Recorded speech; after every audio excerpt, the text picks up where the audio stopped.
નમસ્કાર મિત્રો, ભારતીય સંસ્કૃતિ અને પરંપરામાં કિન્નર સમુદાયનું એક વિશિષ્ટ અને આદરણીય સ્થાન છે. સદીઓ જૂની ધાર્મિક અને આધ્યાત્મિક માન્યતાઓને કારણે લગ્ન પ્રસંગ અને બાળ જન્મ જેવા શુભ અવસરોએ તેમને આમંત્રિત કરવામાં આવે છે, જ્યાં તેઓ શુકન મેળવે છે અને પરિવારને આશીર્વાદ આપે છે. જ્યોતિષ શાસ્ત્ર અનુસાર કિન્નર સમુદાયનો સંબંધ નવગ્રહોમાં સામેલ બુધ ગ્રહ સાથે માનવામાં આવે છે. બુધને જ્યોતિષમાં તટસ્થ અને સંતુલનનો ગ્રહ માનવામાં આવે છે.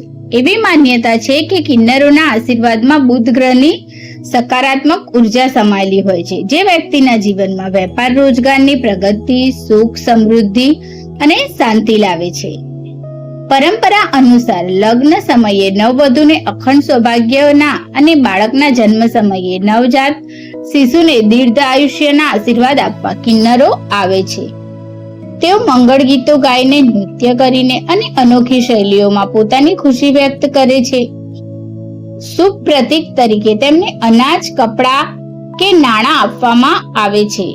આ શુકન માત્ર તેમનું આજીવિકાનું સાધન નથી, પરંતુ તેમના પ્રત્યે આદર પ્રગટ કરવાનું એક માધ્યમ પણ છે. એવી દ્રઢ માન્યતા છે કે હૃદયપૂર્વક આપેલા તેમના આશીર્વાદ ક્યારેય ખાલી જતા નથી.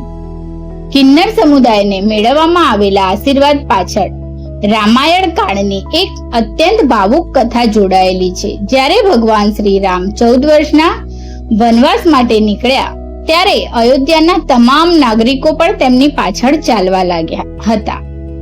તમસા નદીના કિનારે પહોંચીને શ્રી રામે સૌને સંબોધતા કહ્યું, અયોધ્યાના તમામ નર નારીઓ પોતાના ઘરે પરત ફરે. ભગવાનની આ આજ્ઞા માનીને સૌ પરત ફર્યા, પરંતુ કિન્નરો ત્યાં જ ઉભા રહ્યા. તેમને ભગવાન રામ 14 વર્ષનો વનવાસ પૂર્ણ કરીને પાછા ફર્યા, ત્યારે તેમણે જોયું કે કિન્નરો તે જ સ્થાને તેમની પ્રતીક્ષા કરી રહ્યા હતા. તેમની આવી અદ્ભુત ભક્તિ, ધૈર્ય અને સમર્પણ જોઈને પ્રભુ શ્રી રામ અત્યંત પ્રસન્ન થયા.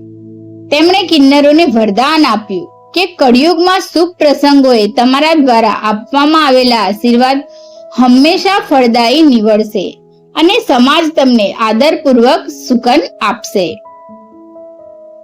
શાસ્ત્રો અને લોકવાયકા મુજબ કિન્નરોના આશીર્વાદથી નવજાત બાળકને દીર્ઘાયુષ્ય અને ઉત્તમ સ્વાસ્થ્યના આશીષ મળે છે. કન્યાને સુખ, સમૃદ્ધ અને અખંડ લગ્ન જીવનનું કવચ મળે છે. ઘરમાં વ્યાપેલી નકારાત્મક ઉર્જા દૂર થાય છે અને આર્થિક તંગીમાંથી મુક્તિ મળે છે. સમાજમાં કિન્નરોનું મહત્વ સમુદાયમાં માત્ર ધાર્મિક વિધિઓ પૂરતો સીમિત નથી, પરંતુ તે આપણી સામાજિક સમાનતા અને માનવતાનું એક મહત્વપૂર્ણ પ્રતીક પણ છે. ભલે તેઓ સામાન્ય સમાજથી થોડા અલગ રહેતા હોય, પણ આપણા દરેક મંગળ કાર્યમાં તેમની હાજરી અનિવાર્ય ગણાય છે. પ્રભુ શ્રી રામ દ્વારા અપાયેલું વરદાન આજે પણ જીવંત છે, જે આપણા આધ્યાત્મિક અને સાંસ્કૃતિક વારસાનો એક અનિવાર્ય હિસ્સો છે. તેમના પ્રત્યે સહાનુભૂતિ અને આદર જાળવવો એ દરેક સભ્ય સમાજની ફરજ છે. તો મિત્રો, આ વિડીયો ગમ્યો હોય તો અમારી ચેનલને લાઈક, શેર અને સબસ્ક્રાઇબ જરૂર કરજો.